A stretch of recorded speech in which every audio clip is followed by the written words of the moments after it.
Arrivò al tempo di guerra, dalle onde toccando la terra. Lui sbarcò e tutti videro la sua umanità.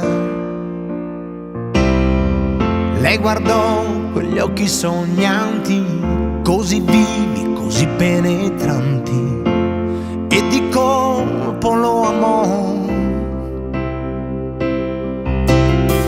Si sentì spuntare le ali quando infine le strinse le mani.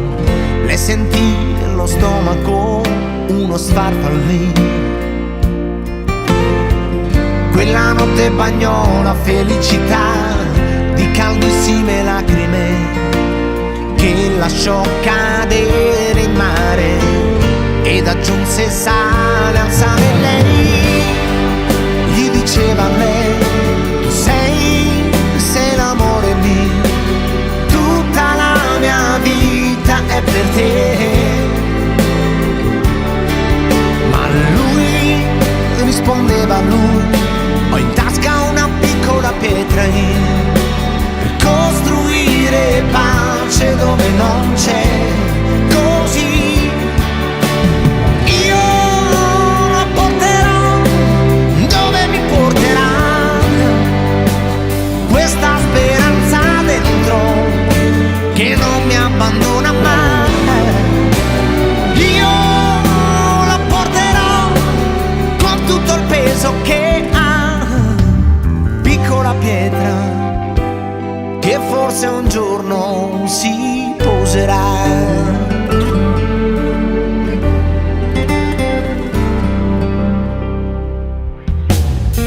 Se ne andò perché la sua sorte di ogni vento è sempre più forte. Se ne andò col suo carico rinunciando a lei.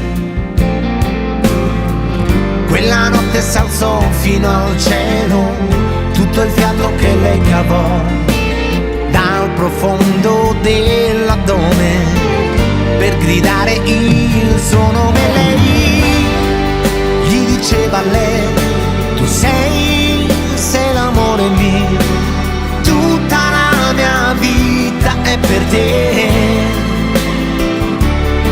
Ma lui rispondeva a lui: ho in tasca una piccola pietra per costruire pace dove non c'è.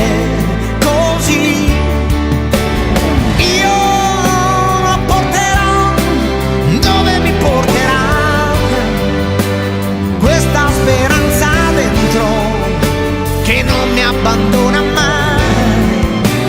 Io la porterò con tutto il peso che ha, piccola pietra che forse un giorno si poserà.